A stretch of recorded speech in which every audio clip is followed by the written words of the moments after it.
0345 6060 973 is the number to call if you'd like to put a question to my panel. And today they are John Kampfner, the author, broadcaster and executive director of the UK in the World project at Chatham House. I knew him when he was a slip of a boy as political editor at the New Statesman.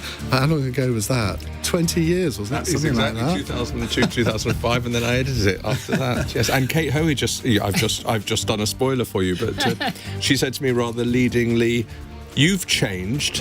You haven't changed a bit.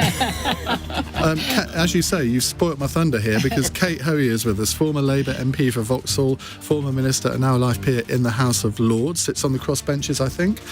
Baroness Natalie Bennett, she is Green Party member of the House of Lords, former party leader. Good to see you again, Natalie. Lovely to be back. And Phoebe Arslanagic-Wakefield is a senior research fellow at Bright Blue and chair of the Women in Think Tanks Forum.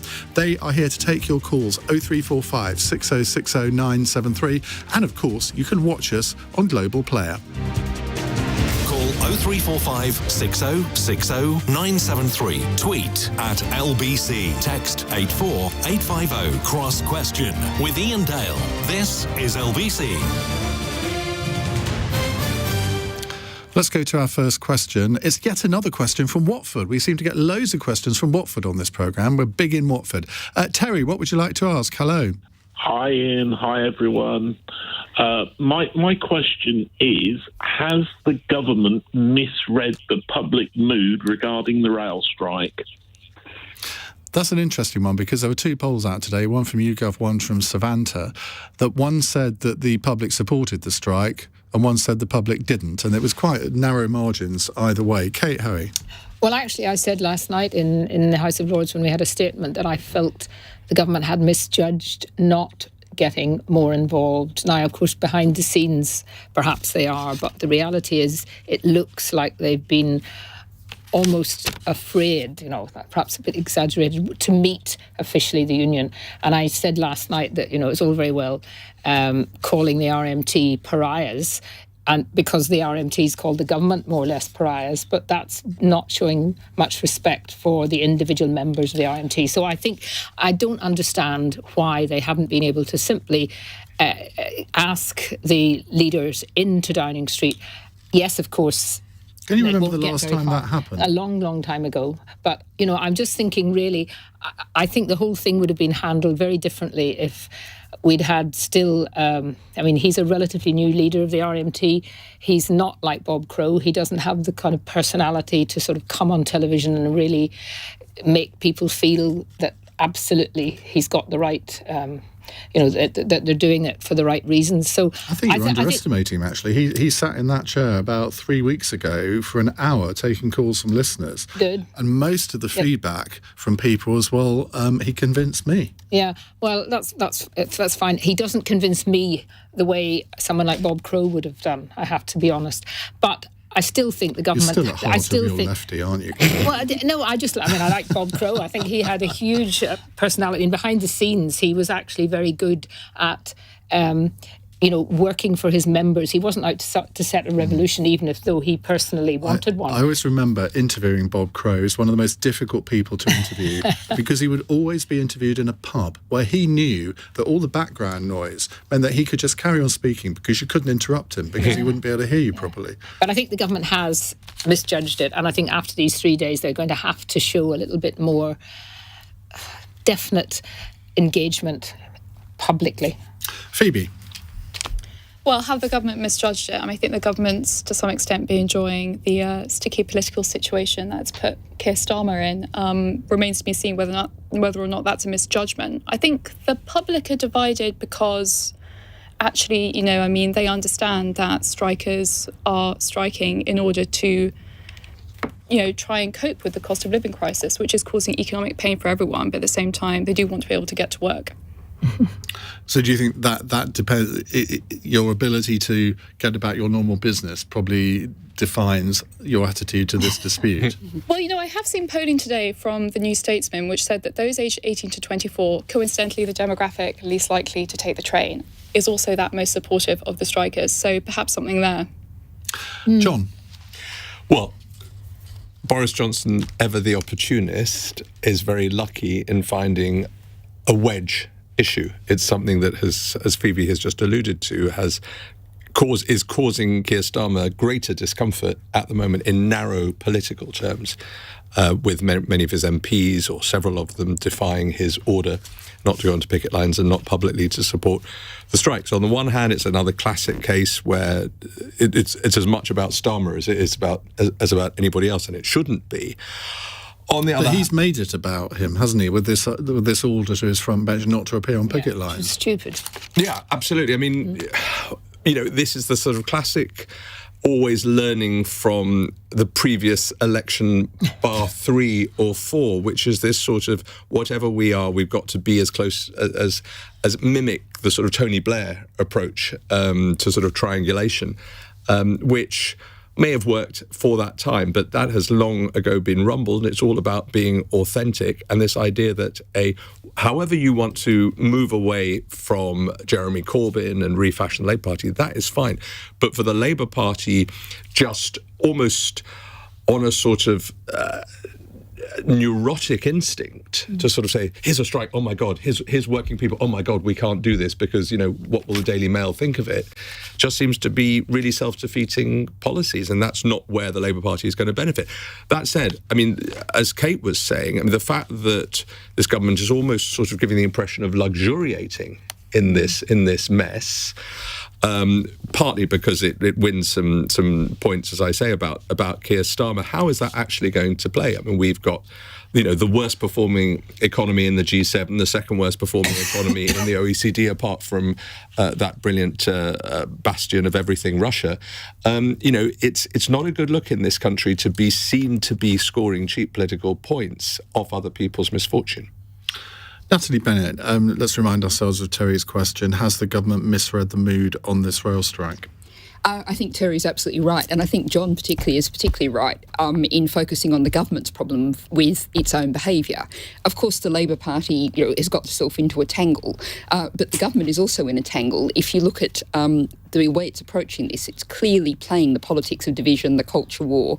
This is really obvious to voters, and it's very obvious to us in Parliament. Kate and I were in the rail statement last night, and this was gleeful, childish, talking about union barons and using. Is this really any different to any other industrial dispute? Because we haven't actually had many over the past 10 or 15 years, so maybe we've got unused to this kind of language. But I think what's happening is this is very typical language of the way a government approaches everything. I mean, I've got Hansard here and Baroness Veer, who was answering in the House, said, Sure way to send our listeners to sleep reading out Hansard. It sets out exactly how the government feels about this. I don't think people want the government to feel about things. She's quite moderate, isn't she? She's not a rabble-rouser. Oh, I think if you listen to her repeating Grant Shapps' statement last night, it was very much playing that kind of way. Is that what they do? They repeat word for word? Repeat it, they read it out. Yeah, and if we think about Conservative long-time voters who are turning away from the Conservative Party now, people who don't like the Conservative Party that now looks like the Brexit Party or the UKIP Party. It's those core Conservative voters that want the government to be the grown-ups, not the people in the room throwing fuel on the fire, which is very clearly what the government's doing. And so they're really turning off their core voters. So it's once more this strategy of chasing the 30%, but it's abandoning lots of people who've been long-time Tory voters, which, given we've got 2 by-elections this week, may turn out to be definitely a shooting yourself sort of strategy. I mean, I think Wakefield, we all know what's going to happen in that one, but the other one in Honiton and Tiverton, I keep receiving very, very different information depending on who you talk to, from whether it's a Liberal Democrat or a Tory. The Tories say, no, we've lost it, but it's gone. And the Liberal Democrats say, oh, no, I don't think we're going to do it. So you can never really judge what's going to happen in by-elections from the political parties. But in terms of how to bring this dispute to a resolution, I said to Kate, I can't remember a Prime Minister really ever since Jim Callaghan or Harold Wilson asking the unions into Downing Street to solve an industrial dispute. Ken Livingstone never did it when he was in dispute with the RMT or ASLEF, did he? But what we have is reports from the rail bosses saying we're not being allowed to talk constructively with the unions because it's the government that controls the purse strings. It is effectively now the government controlling the railways. And if they're not able to negotiate, it has to be the government that moves on this. And, of course, it's not just rail workers. We're going to be seeing the same situations arising with nurses, with teachers, and the money to give those people, they're already struggling to survive, put food on the table, keep a roof over their head. For them to be able to get the kind of pay rises they need in this inflation environment, the money has to come from the Treasury. Let's bring in Simon in Orpington. Terry, thank you for that, because it's a sort of ally question. We've touched on it already. Simon, hello, go ahead. Good evening. Thanks for taking my call, Ian, and good evening, panel. In light of Keir Starmer telling his MPs not to go anywhere near the picket line, and two of them have today, does this play into Boris Johnson's hands? John Kampfner. Yes, and as we were just saying before, and it's a good question. Labour is always giving the impression of trying to define itself by what it isn't, than rather what it is. I could cite a whole series of policy areas where I think that would apply to Keir Starmer in his increasingly, not desperate isn't the quite word, but just sort of almost messianic desire that whatever Jeremy Corbyn stood for, he has to go against that. And the opinion polls on this are important. They're not decisive. You should, as a politician, never just follow whichever opinion polls are out at any given time. But as we've all been discussing, public opinion on this is nuanced. Of course, it's going to change. The longer this lasts, I'm sure that the more public will get frustrated and angry, particularly with the union, but more generally with all the parties in the dispute.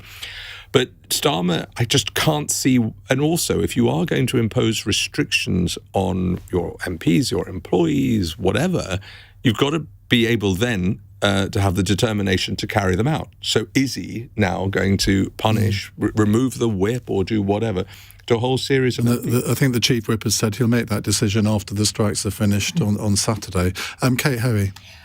Well, all during my time as a Member of Parliament for 30 years, there were all sorts of strikes, and I had Waterloo in my constituency. We were never told under Tony Blair, under any other leader that I remember, telling us not to go on picket lines. I mean, that was left up to individual members of Parliament to make up their own minds about their relationship with local branches. Quite often MPs have relationships with trade unions locally. They've been involved with them in different ways, and it was seen as quite normal to go along, and particularly, for example, I had a very good relationship with the UCW and then the CWU, and I would have gone along to picket lines. So I think it was rather silly of him, because it wasn't even try. He didn't even try to do it secretly. Well, of course, that wouldn't have worked because nothing's secret. But he could have sort of put it around to informally to people that maybe it might not be a good idea, or they could have discussed it at Shadow Cabinet. But to come out with something like that was bound to have people oppose it. Natalie? I think what we've got is a repeat of 2015. I was there at the coalface then with Ed Miliband, which is, if I just don't offend anyone and try and follow the opinion polls and sit on as many fences as I can find, then the keys to number 10 will fall into my lap. We saw how that worked out. I believe politics is about standing up for what you believe in, for setting out your principles. In the Greens, we believe very much in trade union rights. We have some of the most repressive trade union legislation in Europe. The government's talking about more, and standing up for people's right to strike, right to defend their pay, conditions and safety. That should be a principle you would have thought of anything politics you might call progressive. Abby says, is Keir Starmer a hopeless leader, or has he just got bad advisers and needs to get rid of them as soon as possible if Labour hopes to win the next election? Well, Phoebe, as the old saying goes, advisers advise, leaders decide. Yes, and in this instance, as Kate was saying, the line in the sand that Keir has chosen to draw on is a very strange one, very difficult to enforce, leaves him in a very difficult situation. Now the political story is whether or not he's going to discipline people like people who are prominent in the shadow cabinet. And also, really sadly, it just hasn't really worked as a way of evading the. To be fair, none of the shadow cabinet have appeared on picket lines. Sorry, it's just junior shadow spokespeople. But, it's not prevented Tory MPs and other people from tweeting out things like, cheers, Keir, with stories about the strikes. So it's not really worked. And actually, the majority of Labour voters support the strikes, and people are very confused about what Labour's position is. I saw polling today which said that 43% of people don't know what Labour's position is on the strikes. Natalie? Well, I think it's worth noting that, because I stood against Keir Starmer in Holborn and St Pancras in 2015. I was wondering what you meant by that. Yeah, so I remember now. And I mean, that was when he first came into politics. That's my constituency. So he hasn't really been in politics that long. And I think sometimes that really shows. Couple of texts and tweets here. George says, Mick Lynch has been wiping the floor with the media and every Tory minister he's come up against. He's made Chris Philp look like an idiot last night. Did the same to Kay Burley this morning. No comment. And somebody else says, Ian, how do you find time to do cross-question and run the RMT? Because apparently I am Mick Lynch's looky-likey, as well as the Archbishop of York. Jonathan says, Natalie, I think I'm far better looking than either of those, but there we go. I was waiting for one of you to say that, but you didn't. Natalie, I'm voting for the Conservatives because they're more like the Brexit Party, and I don't think I'm alone, says Jonathan in Dulwich. And Jeff in Ipswich says, very left-wing biased presenter tonight. Surprising. Oh, God. You've been accused of many things in your time, Ian. I'm being an RMT representative. Increasingly accused of being left-wing, John. There we go. How times change, eh? We'll come to more of your questions in a moment. Simon, thank you very much for that. It's 17 minutes past 8. This is LBC.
Cross Question with Iain Dale on LBC. It's 20 past 8. John Kampfner from Chatham House joins us. Baroness Kate Hoey, Baroness Natalie Bennett. I think we ought to have a whole show of baronesses at one point. I get Julie Andrews in. And Phoebe Arslanagic-Wakefield, who's from the Bright Blue think tank. Right, let's go to our next caller. It's Tony in Enniskillen in Northern Ireland. Hello, Tony. Good evening, and thanks for taking my question. Hi. I'd just like to, with all these strikes and everything, I'd just like to ask, do the panel support politicians going on strike? Anyone's in mind particularly that you'd like to go on strike? Well, the road from me, so I think you can guess it's the DUP. Okay. John Kampfner, let's start with you. They shouldn't be. They should be, if you believe in the democratic process, if you were perfectly, if not comfortable, you were attuned to the idea of Sinn Féin being in your government with the deputy First Minister. So when the roles reverse, which is out of your hands, that's in the hands of the ballot box, you should do just that thing. You should go into government, because if you selectively apply the democratic process, you are nowhere. Kate Hoey, you understand the meaning behind Tony's question. Mm-hmm. Do you support the DUP in their boycott of Well, first of all, remember, Sinn Féin boycotted for 3 years, and I don't remember it getting hardly any publicity for about the first 2 years when nothing happened. So they were on strike, I suppose, for 3 years. The DUP is if you want to use that expression, been out on strike for the last sort of 8 weeks or so. Of course, they're all still doing their constituency work, so they will say they're not doing the work, but of course they're not actually in government. I have to say the DUP did get a very clear mandate in the sense that they had that very clearly in the election.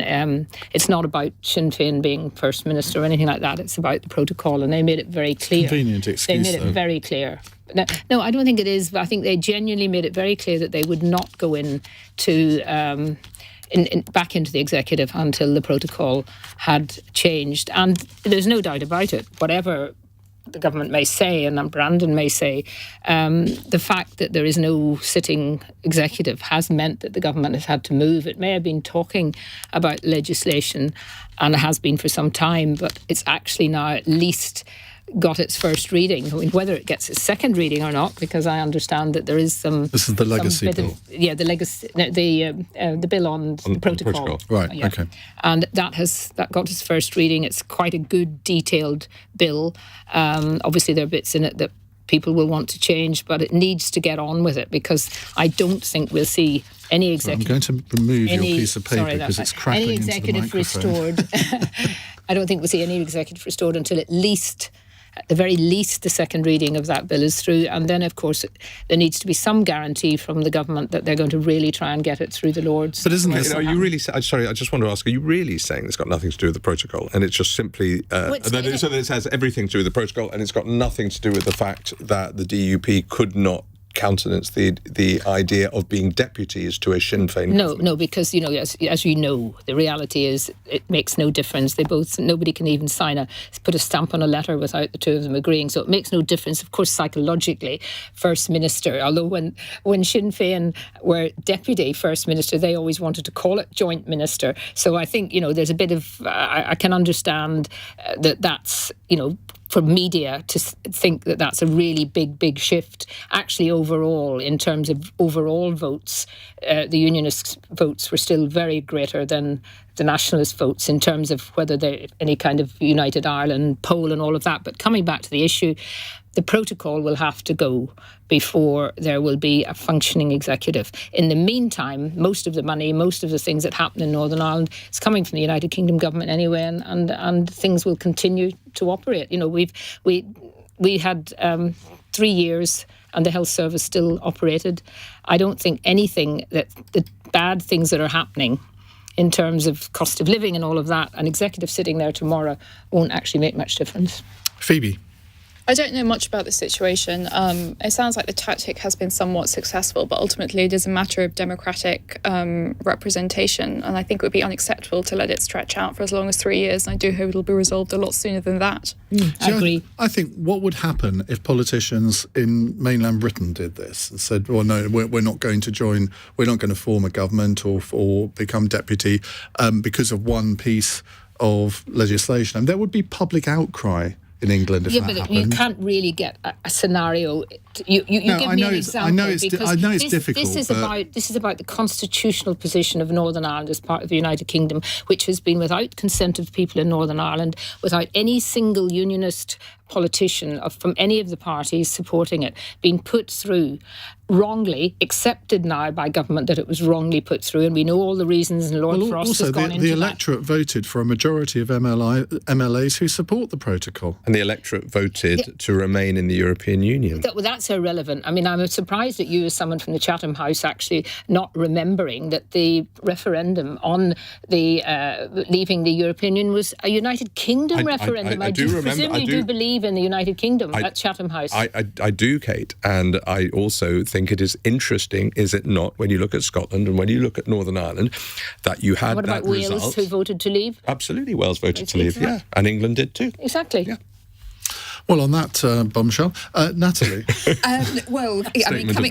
Coming back to Tony's question about going on strike, I mean, I think people in Northern Ireland are obviously, as you rightly say, Ian, the majority of them voted for politicians who backed the protocol.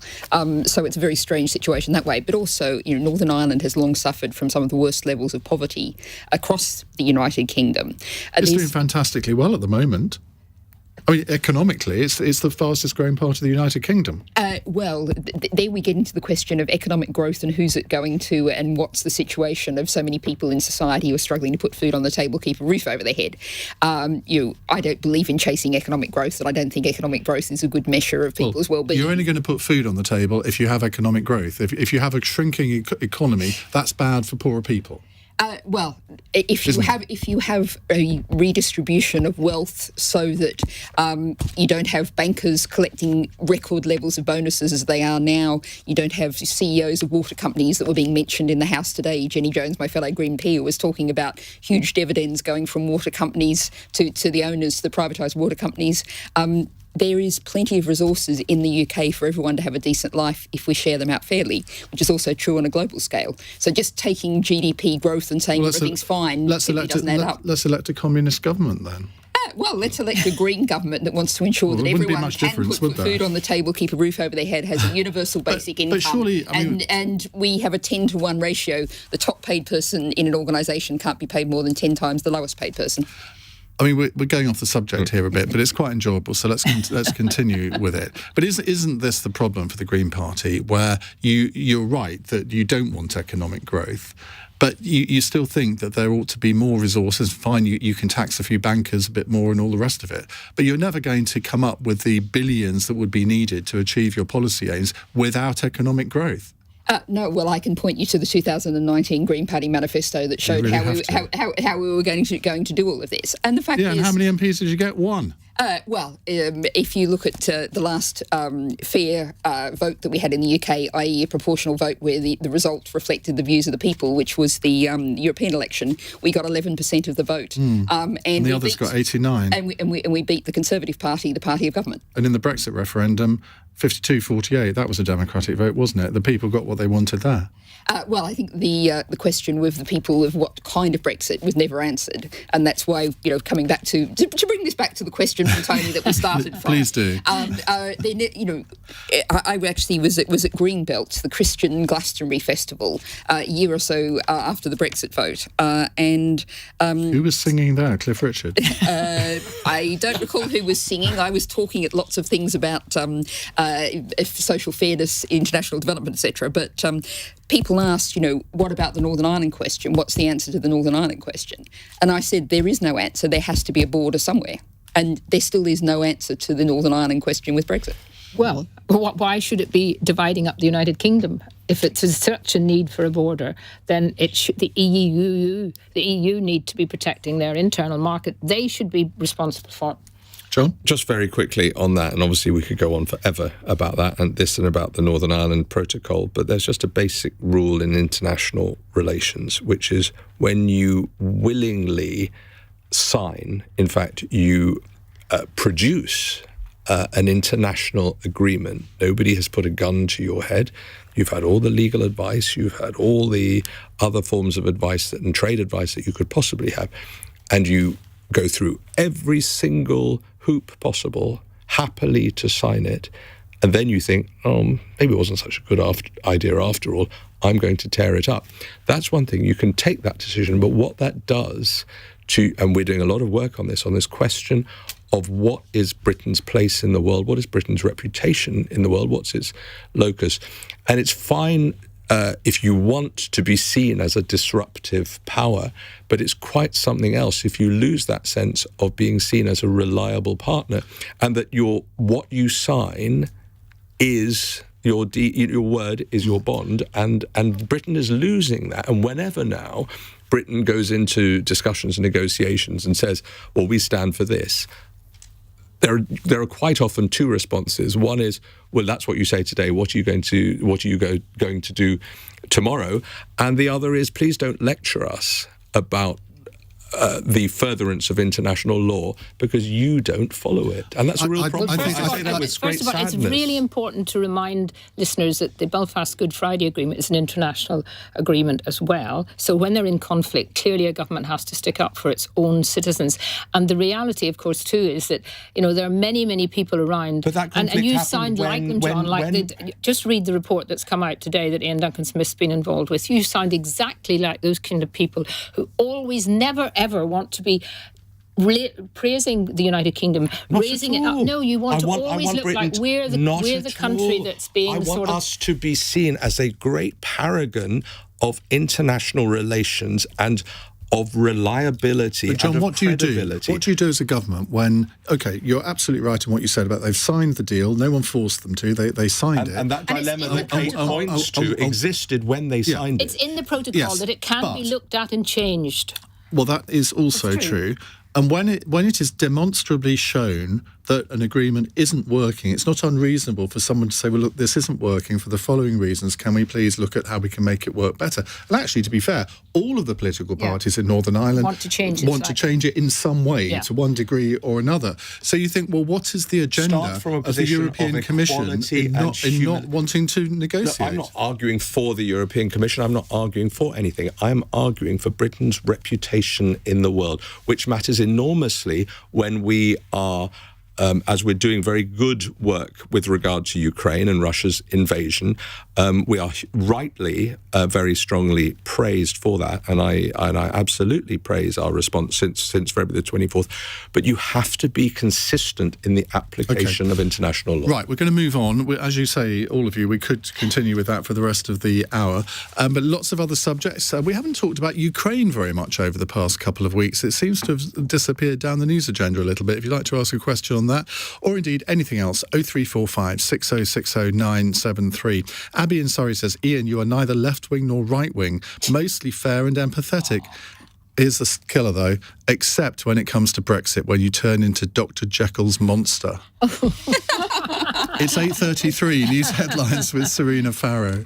A cabinet minister has told LBC the government takes no responsibility for rail strikes, but the opposition should.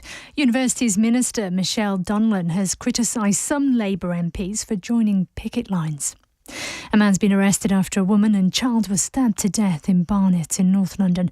Police believe the 37 and 5-year-old are a mother and son and were known to the suspect.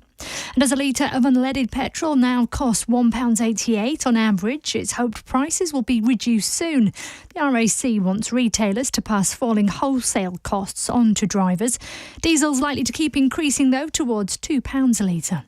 LBC weather staying mostly dry across the UK tonight, largely clear in England and Wales as well. A little bit cloudy, though, for eastern and southern Scotland, with a low of 8 degrees. LBC.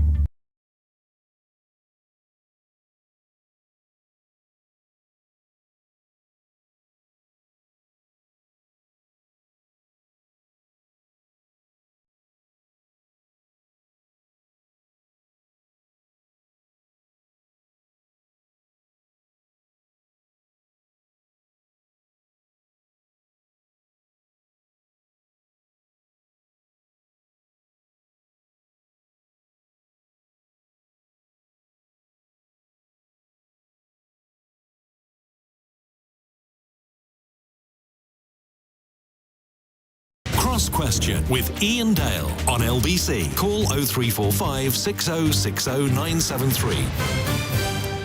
8:35 on LBC. John Kampfner is here. He's director of the UK in the World project at Chatham House. Now, just tell us a little bit about that, John. So we set it up. It's really interesting. Chatham House sort of seen to be very much sort of part of the British establishment. St James's Square, right at the heart of Piccadilly, hasn't sort of the foreign policy Russie, isn't it? Yeah, that's one way. Or they're the defence policy. That's a very wonky way of calling it, which I'm not sure would necessarily resonate with listeners.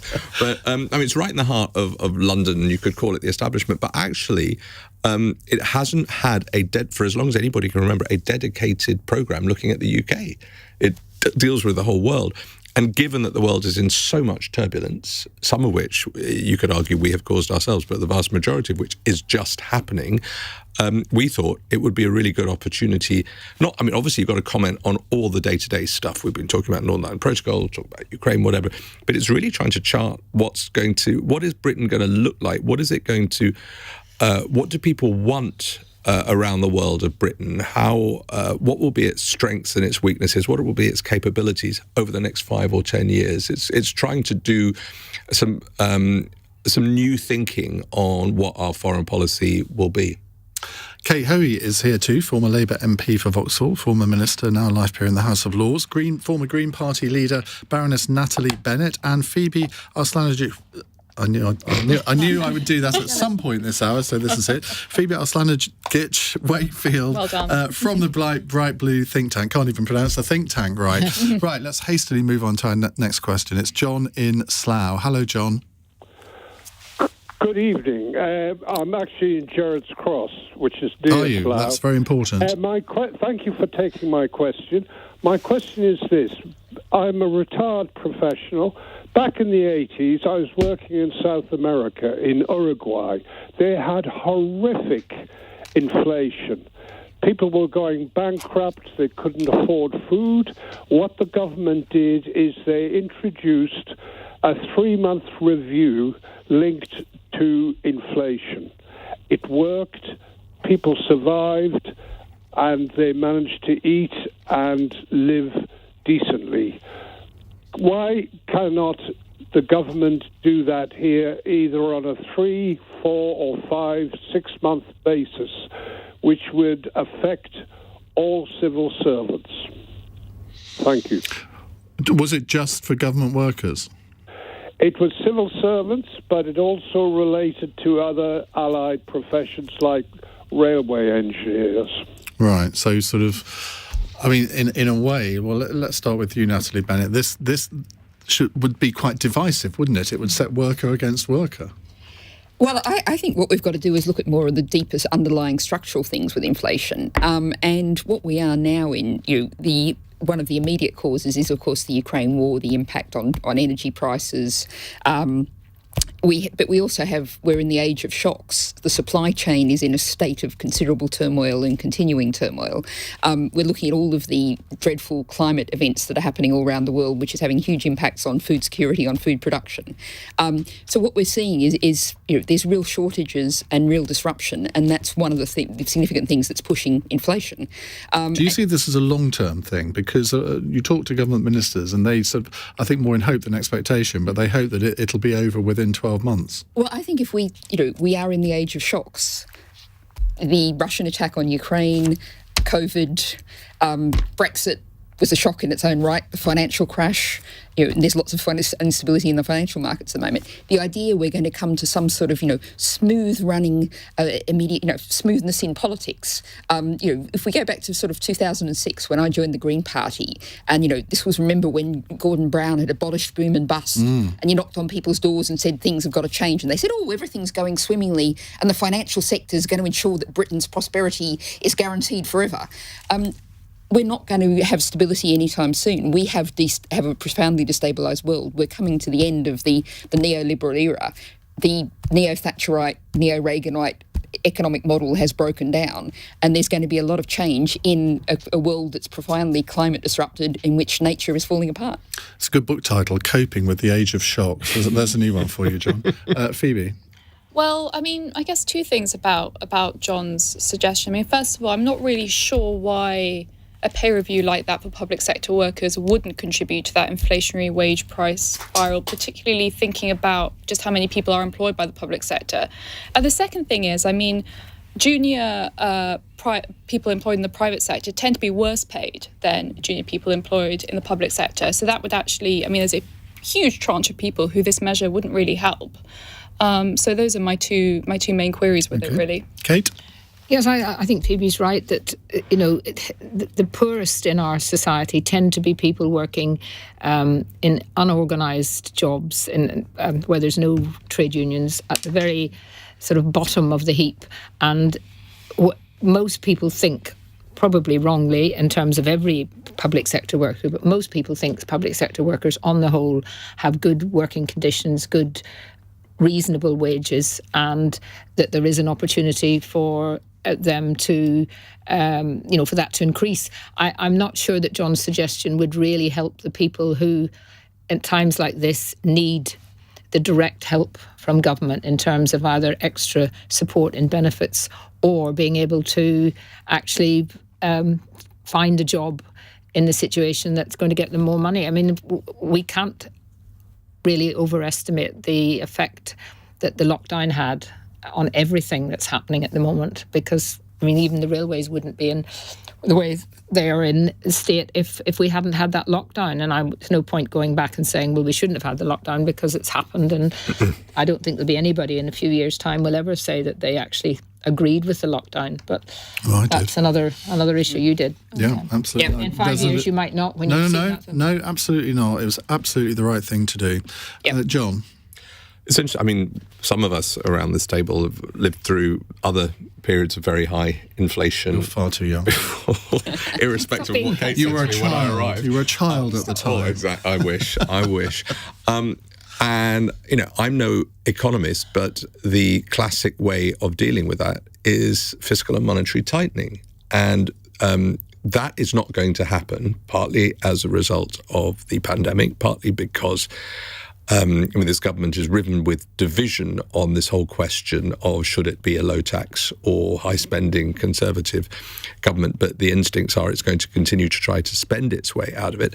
If you then try to have wage settlements that match inflation, then you just have an inflationary spiral. And the extra point on all of this, partly caused by Brexit, partly caused by other factors, is a huge shortage of workers. So obviously the relationship between supply and demand and what workers can demand completely changes. So long and short of it is there do not seem to be the levers, however painful they were before, to get us out of this. Do you think part of the problem is also that if you look around that cabinet table, I don't know how many of them are over the age of 50, but there aren't many. I mean, Boris Johnson is one of the older cabinet members. I think he's just turned 58. So there are comparatively few of them who lived through the inflation of the 1970s. And if you don't, who was it said, if you don't learn from history, you're destined to repeat it? Well, I think we are actually about to repeat what happened in the 1970s. The only saving grace at the moment is that unemployment is incredibly low. And obviously in the late 70s, it was starting to build. It hadn't reached its apex by any stretch of the imagination. But going back to John Inslow's question, this idea of a pay review, I mean, I imagine that the inflation rate in Uruguay was far higher than it is here now, or far higher than it's ever likely to get here.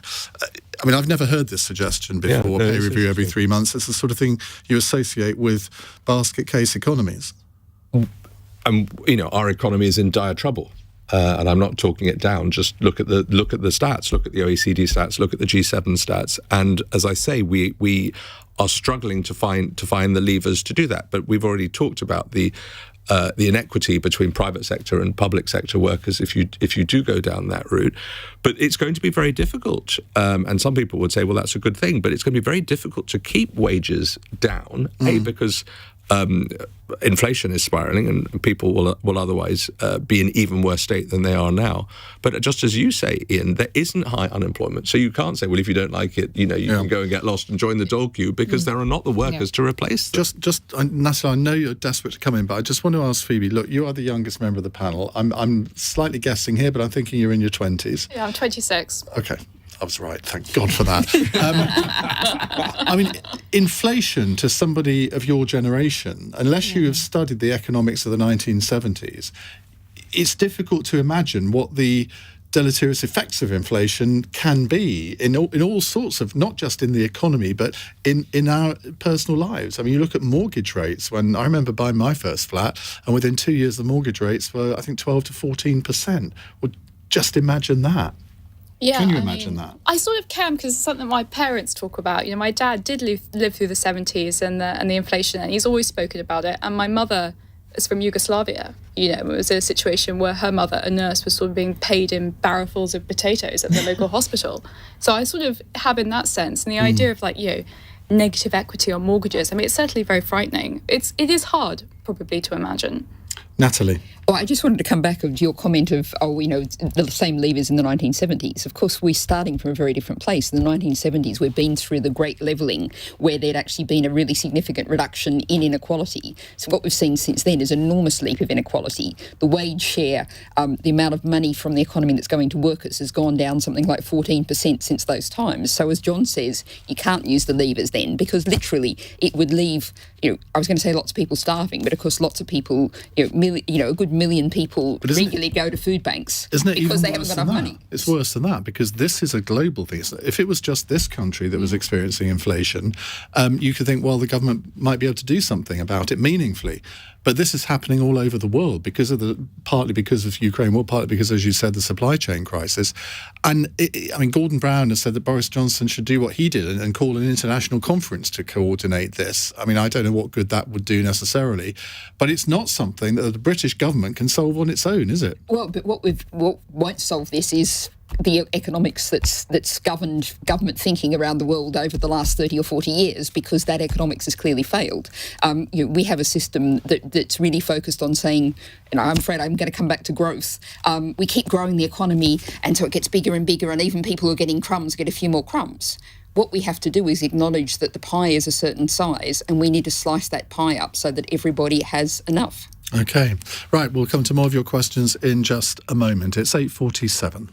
LBC, Nick Ferrari at breakfast. The biggest rail strike for 30 years. Transport Secretary Grant Shapps, how can peace break out? I can see what's happening here, that their leader says he is nostalgic for the days of union power, and he's determined to try and turn himself back into one of those 1970s union barons, I think, and they need to get back round the table. General Secretary of the RMT Union, Mick Lynch, just been described as a union baron. They're escalating the issues rather than looking for settlements, and I think it's a provocation put together in Downing Street so that they can try and attack the RMT and attack railway workers who they seem to have a special dislike for. Nick Ferrari at breakfast. Back tomorrow morning from 7. Listen on your radio and on Global Player.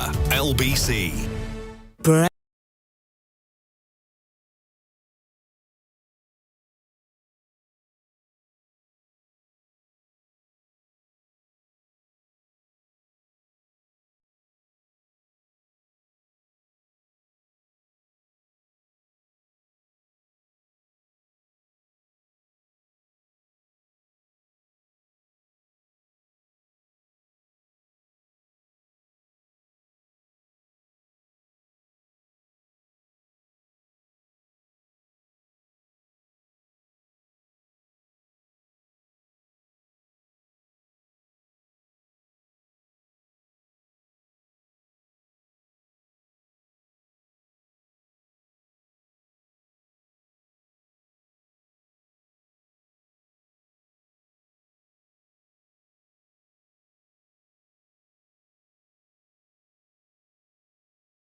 Cross Question with Iain Dale on LBC.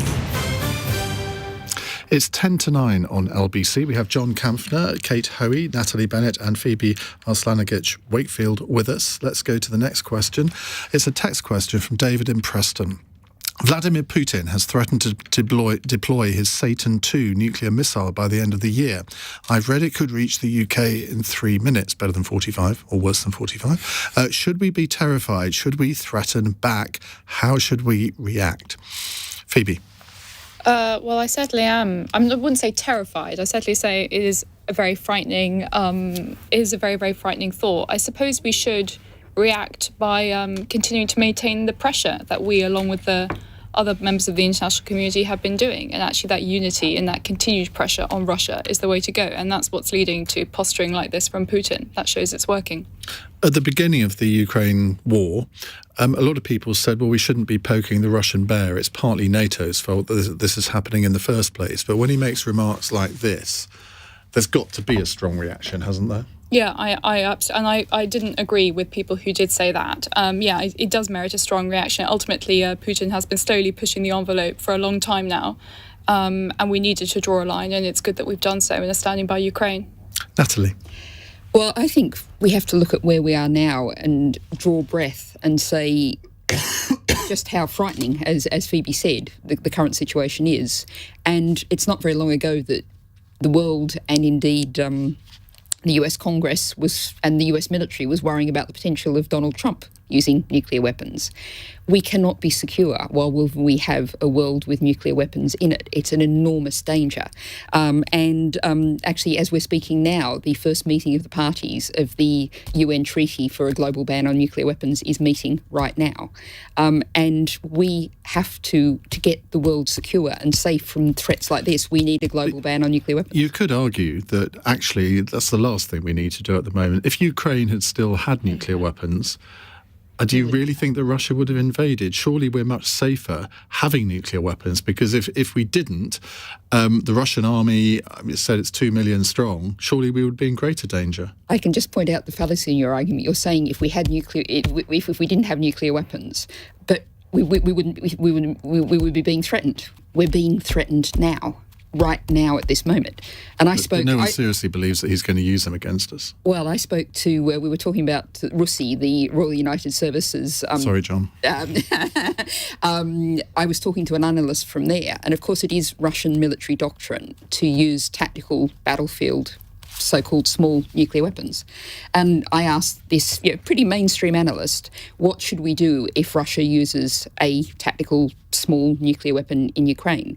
And his answer was that the world should not react militarily at all. And I said, how viable is that politically? And we just looked at each other and shrugged.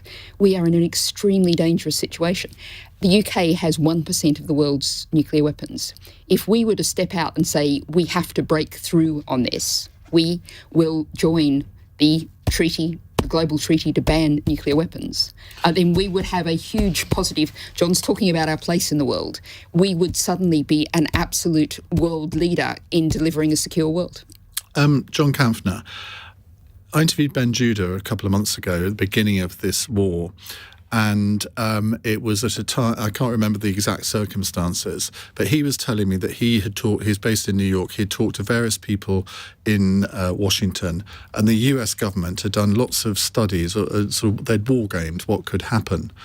And to cut a long story short, their conclusion in 8 different scenarios was that Britain would be the target of a limited nuclear strike, which, when I heard him say this, I sent a shiver down my spine. And so despite what I just said to Natalie there, that we can't imagine him using it, clearly that could be a possibility. Well, first of all, I mean, just by way of brief preamble, I'm so old. I was a young correspondent in Moscow in the mid-'80s.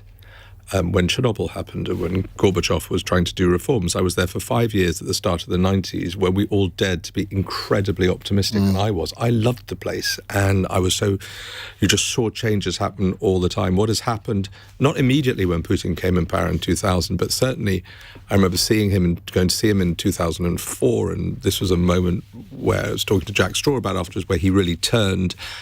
And from then all the way through to 2014 and beyond, he has just steadily but exponentially got more and more dangerous. Everything we've been talking about this evening with strikes and British politics and everything else pales into insignificance on this. This is absolutely, by a factor of 100, the biggest danger to all of us, to our peace, our security, and our lifestyles. RUSI is a great think tank, by the way. I've done some work for them. We did yesterday at Chatham House a behind closed doors all-day seminar on Russia, Ukraine, and what should Britain's policy be. One of the really important factors is, how do you deal with this threat, with this nuclear threat? Putin is very happy to put it about the whole time. Oh, we could use this, we could use this. The problem with it is you can't gauge the degree to which it is a very useful threat. Don't mess with us anymore because you never know when I might do it.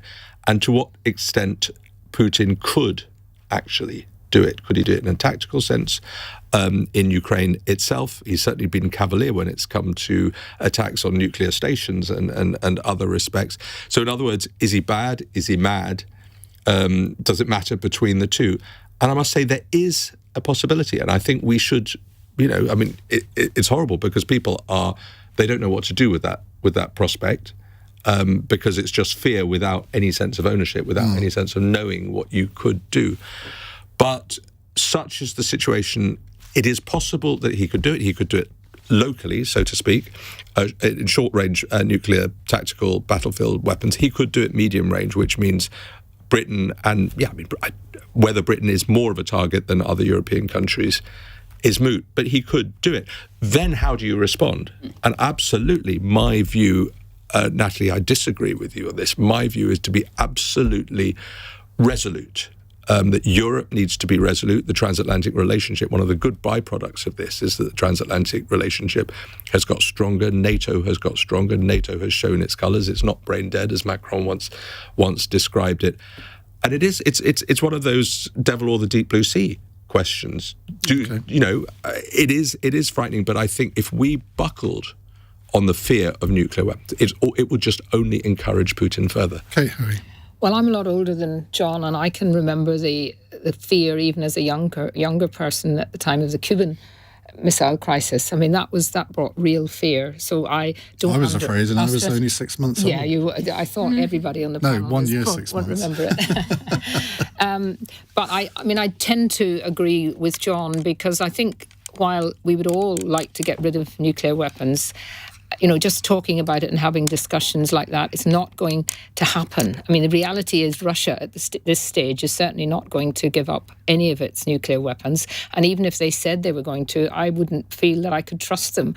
So I don't think we're in a situation where the idealistic way of looking at it is going to help. I think what we have to do is keep up the economic pressure, the sanctions, all of that on Russia. And gradually, I have great confidence in the people of Russia themselves, because I can't believe that as they finally find out more and more about what's happening and how many of their people they're losing, in soldiers, the deaths, the family bereavements that are happening, that won't change if we can get them to do something. But I agree with that. If there was a strike, we have to be determined to show that we would not just simply. Final word on this from David in Horsham. If Putin's atomic weapons work as well as the rest of his army, we have little to be afraid of. Now, final text from Caroline in Kettering. Mick Lynch looks like Iain Dale, or is it Iain Dale that looks like Mick Lynch? Who is your celebrity look-alike? Or sound-alike, maybe. I've got a sound-alike, apparently. I can't hear it, but apparently I sound just like Rick Stein. So many people have said it must be true. Any of you got a sound-alike or a look-alike? John Kampfner? Brad Pitt. No. Kate? No, not that I've been told, anyway. Oh, that's a boring answer. Yeah, I know it's boring, sorry. Okay. Well, I can't think of anyone that you particularly look like, I must admit. Natalie, can you do better? Not a great deal better, but I do notice that whenever people come up to me and say, I heard you and I realised it was you, so I believe my very distinctive voice is definitely the thing that stands out about me. Yeah, Olivia Newton-John. I'll take it if I were you. Yeah, I'll take that, yeah. Phoebe? I mean, Keira Knightley and I, we both have brown hair, so, perhaps there may be more. Kind of see that. Also brown eyes. Yeah. No, we'll go with that. Are you polite or sold on it? I'm not sure. I'm not saying. Right, thank you very much indeed to all of you. John Kampfner, Kate Hoey, Natalie Bennett and Phoebe Arslanagic-Wakefield. I got it right in the end. Right, in the next hour, we are going to turn our attention to family feuds. We've all experienced them, haven't we? Well, Elon Musk's 18-year-old daughter has legally changed her name to disassociate herself from her billionaire father. Have you been involved in a family feud? Has it lasted for decades? Has the passage of time slightly softened things? Did you manage to reconcile? What's been your experience of feuds? 0345 6060 973. And we can, of course, change your name if you like. It's 9:01. On your radio, on Global Player, and Play LBC. leading Britain's conversation. This is LBC. From Global's newsroom at 9 o'clock, the whole of the rail network is now closed following the first day of the largest strikes in 30 years. Just a fifth of services were running, and those that were finished at